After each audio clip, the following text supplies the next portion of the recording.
Hello YouTube, I'm Mars1952, and today I'm going to be putting on a Pat's Easy Change Category 2 quick hitch on my John Deere 5085M. So a couple things you've got to do before you try to put this together. The pins come with paint on them.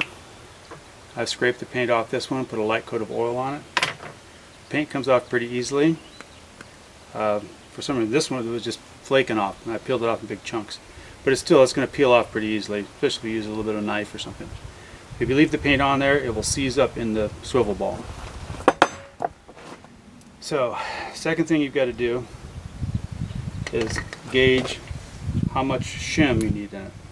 So you slide this on, put your pin in place, find the appropriate number of shims. It comes with 3, a big honking shim, a couple small ones. Turns out for this application I need the 2 small ones. So you slide those in there, fits pretty good. Take them out, drive the roll pin in through one, line the holes up, drive it into the second one to about that depth. I've already done that. This one, take your hitch out, pull the pin. This goes in here and the roll pin drops in that hole. Like so.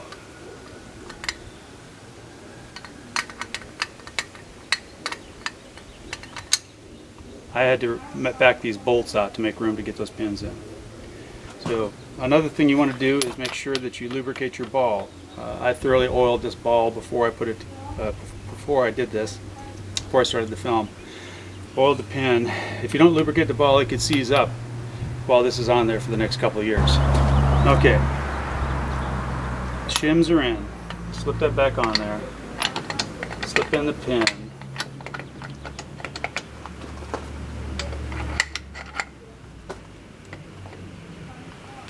Check your alignment. It looks pretty good. Now you get your U-bolts. The next step is to put the U-bolt on. U-bolt slides through from the top.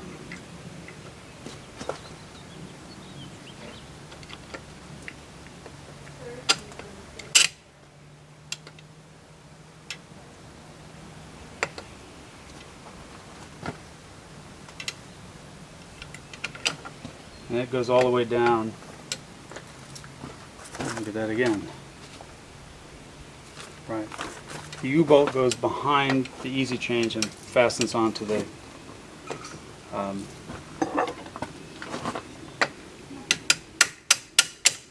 like so. And you put a washer on. You use double nuts. One of them is going to be a jam nut so it doesn't come apart.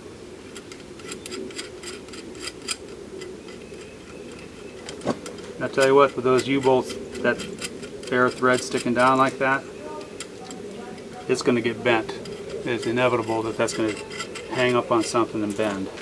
So I'm thinking about cutting off the surplus on mine. But you can always cut it off after it's bent if you ever want to take it apart. So you run that down.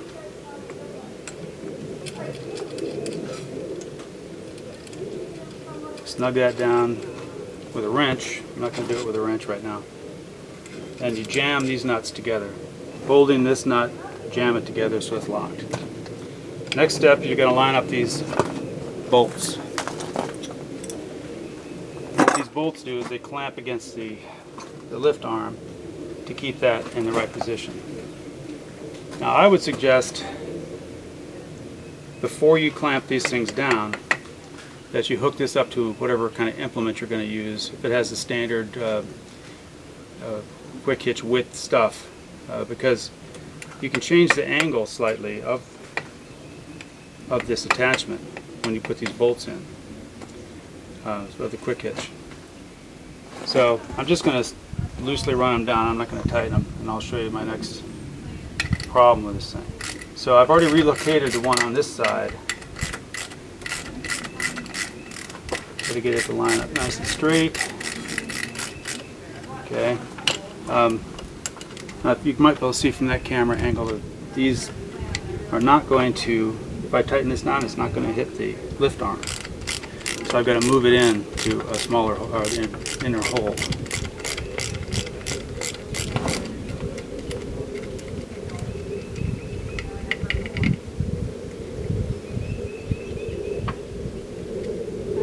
That's crooked.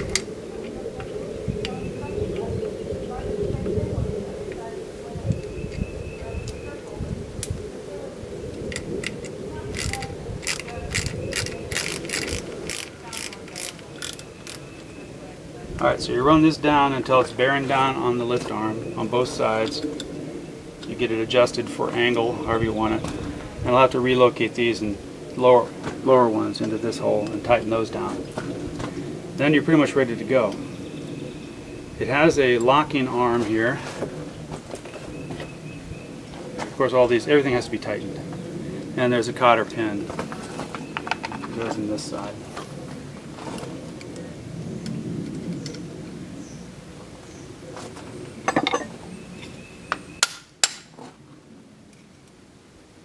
That cotter pin gets curled to keep it in place. Okay, I'm going to get a prop here and show you something else. Alright, let me correct a mistake I made earlier. I showed you putting this pin in the other way. This large hole is supposed to be toward the middle for an accessory that you can hook these two together. I didn't bother to get the accessory because I didn't think it would be useful for me. Put this back in there right. Drop the cotter pin in. So there is a lock on these things. You can see it there. If that lock is in place, you cannot release it. So you got to swivel the lock to the side, then you can release it. Now you may or may not want to leave that lock on there. I don't think it can come undone, but with the lock in place, it's certainly not going to come undone. So you've got to get the lock out of the way so it'll release. So I'm going to show you something else too. So I frequently will move my sway controls so that I can shift the implement from the right or the left. This is not locked down yet.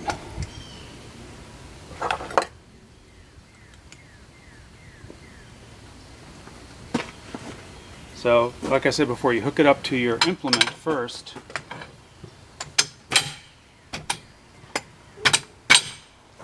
And you can see when it's hooked up, imagine that this bar is the implement, that you're nice and square. Yeah, it's square, it's not all cockeyed. So then you tighten up your little nuts on the side, your jam bolts.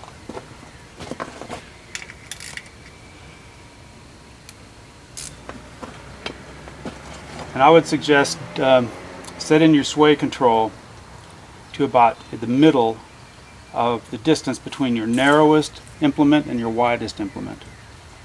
So you set it to where you want it to go, and then snug these things down.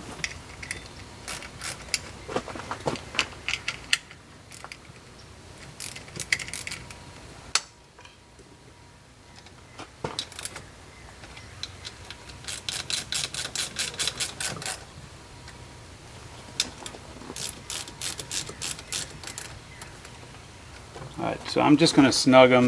I'm not going to lock them in place yet. Alright, well I have them snugged down in so they're not moving anywhere. And you can imagine, maybe you can see it from that camera angle. I'm going to change the angle a little bit. So if your implement is this wide, they line up pretty good. But if your implement is wider, out here, it gets a little bit of a bind. You see in close, it's in a bind. So you set your angles to match the implements that you have. Now another shortcoming is like I like to take my bush hog mower and swing it all the way to the left or all the way to the right, depending on what side the hill is on. And that also makes sure I only have one tire smashing down the grass. But you can see when you swing this, since you've lost all the pivoting of this ball on the end of your lift arm, this can get into a bind. So it's really going to limit. So that when I'm in a kink over here, when I try to take it all the way over, it won't go any further. I'll take this out. That's about as far as it will go. But it is in a bind. You can probably see that on that side. And you swing it from one side to the other. Now this pipe is just a little bit undersized for a category 2 pin. So you just have to keep that stuff in mind. You know, these are nice and convenient, but they have their limitations. I think that's all there is to it, other than just jamming, tightening down the jam nuts so this won't come loose. I've got to put the U-bolt on this side, obviously. Tighten the jam nuts over here. That's it. Okay, I've got this hooked up to my the implement that I'm going to be using the most. It's a 10-foot bush hog. And what I'm doing now is adjusting these quick hitchers so that they're nice and square to the drawbars.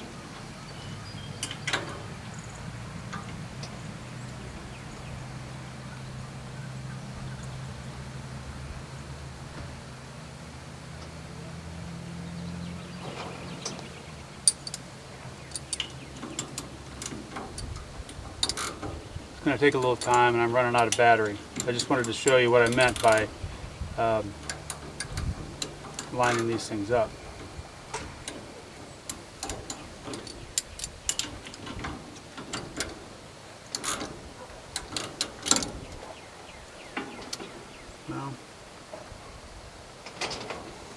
Alright, well, this is going to take some fiddling around. I would have to say they're a little easier to use than the regular hitch, even though this has the type of drawbar that can release and pull out a little ways, and we have a lot of wiggle room. But even with that, sometimes it's hard to get it disconnected. With this, I can lock it up like that, lock it open, get in the tractor and move the implement around until this drops out. The other advantage is we got 5 inches further back. With this particular mower, if I had the top link adjusted out to give me plenty of float, and I'd raise the hitch up to get it up over an obstacle, the front of the mower would hit the tires, which can't be good for anything. And so with this extra 5 inches back, I'm not getting, it's not touching the tires. Now the disadvantage is this is not 5 inches longer. This is the same length it always used to be. Now see, I've got it adjusted way out to get float. I might have to do something about that. Alright, if I still have battery, good luck.